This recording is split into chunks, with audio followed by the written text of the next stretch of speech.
出門去旅行，只係買意外保險咧係唔夠嘅，仲要打好一支非常之強嘅強心針啊！準備好意外意料之外嘅事，就好似今集 PS News 嘅呢個事主咁樣啦，同老婆一齊諗住開開心心去一個旅行嘅啫，點知當佢哋去到機場一到埗，就俾當地嘅警方突然之間拘捕咗，仲話呢位男事主咧係販毒啊！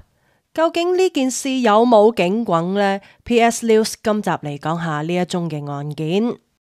Hello， 大家好，我係卡卡利大咪，歡迎大家收聽收睇 PS News。喺影片開始之前，請大家幫幫忙，先讚好、分享、訂閱我哋嘅頻道，開埋通知啷啷，一有新片或者新直播就會通知大家。你哋每一份嘅支持力量都可以令到我哋嘅 channel 做得更加好，多謝大家。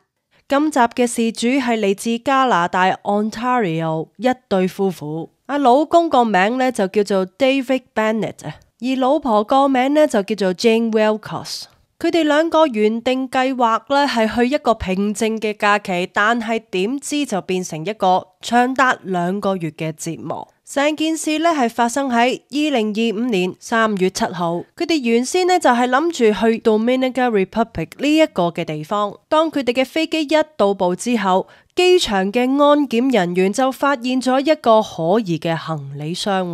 呢一場嘅災難呢，就喺呢一度開始啦。安檢嘅人員佢哋發現咗行李箱入邊居然係有一個黃色嘅毒品包裹，而行李箱嘅標籤上邊呢係寫住 Dave Bennett。嗱，呢一個唔係男事主正確嘅名嚟噶，嗰一個呢係差一個 D 字。男事主嘅串法係 DAVID， 而行李箱寫住嗰一個名係 DAVI， 只不過大家都係咁啱得咁巧，係叫做 Bennett。雖然個名係唔同但係 David 依然都係俾當地嘅警方拘捕咗，控告 David 佢販毒。而呢一對嘅夫婦呢，一直都對住呢一班嘅警方講話，個行李箱係唔屬於佢哋噶。就係咁樣， David 就被拘留咗1個週末啦。佢先呢係被關押喺一間非常之細嘅監倉入邊只能夠一個人企喺度嘅啫，然之後咧就被關押喺一間寬敞少少嘅監倉入邊啦，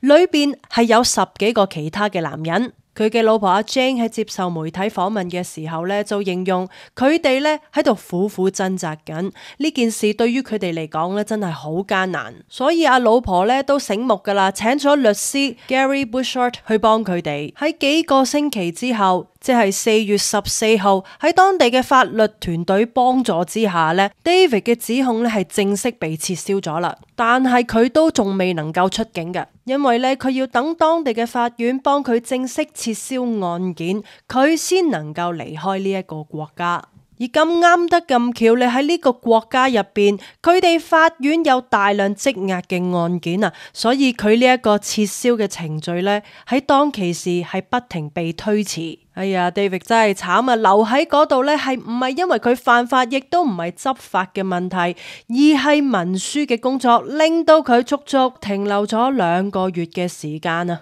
喺異地出咗事咧，通常都會揾翻自己國家嘅領事館官員咧，希望佢哋係可以幫助到自己嘅。呢件事事主嘅老婆阿 Jane 呢，亦都係一樣。佢哋曾經係聯繫過加拿大大使館同埋加拿大全球事務部嘅，但係佢哋得到嘅回應呢就有限啦。阿 Jane 呢就話佢哋已經請大使館同埋加拿大外交部呢唔好去當地嘅政府嗰度施壓，而係再一次強調呢一件事嘅緊急性，因為佢嘅老公即係呢一位嘅加拿大人呢，依然都係被困喺呢一個國家嗰度。而阿 Gary 同埋佢嘅老婆咧，亦都講話形容呢位男事主 David 咧已經筋疲力盡啦。阿 David 覺得自己係被困住，亦都覺得現時嘅佢咧係非常之無助同埋脆弱。阿 Jane 呢就形容呢一個困境咧係嚟自政府當局長期唔確定性同埋溝通不足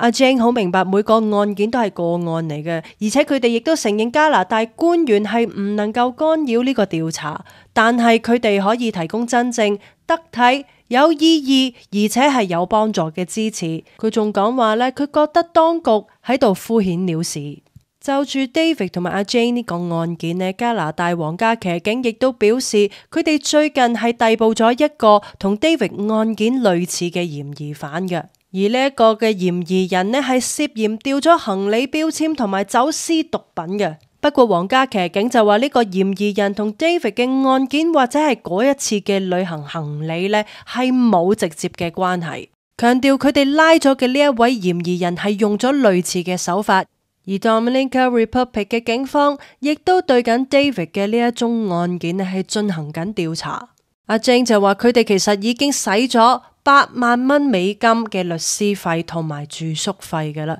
而 David 喺呢一個國家嗰度留緊嘅時間越長，呢一個嘅費用就會越高。截至目前為止呢， David 依然都仲喺嗰個國家，未能夠出境。呢一個無盡嘅等待真係唔知要等到幾時啦。出門去旅行呢，最驚就係遇到一啲你完全冇辦法預料，亦都冇辦法控制嘅事。大咪呢，最後提一提大家，去旅行之前呢，記得唔係淨係買保險、準備護照，仲要呢有心理準備去面對一啲意料之外嘅事，同埋選擇去旅行嘅地方，記得要揀一啲比較安全嘅地方。希望呢位男事主 David 咧快啲可以返到屋企，亦都希望你同埋我都擁有出入平安呢4個字。我係卡加里大咪 Signing Out。喜歡影片嘅話，歡迎大家讚好、訂閱、分享、開埋通知啷啷，我哋一有新片同埋新直播就會通知大家。多謝大家收聽收睇 PS News， 我哋下次再見。多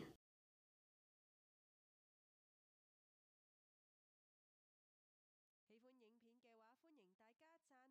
收聽收睇 PS News， 我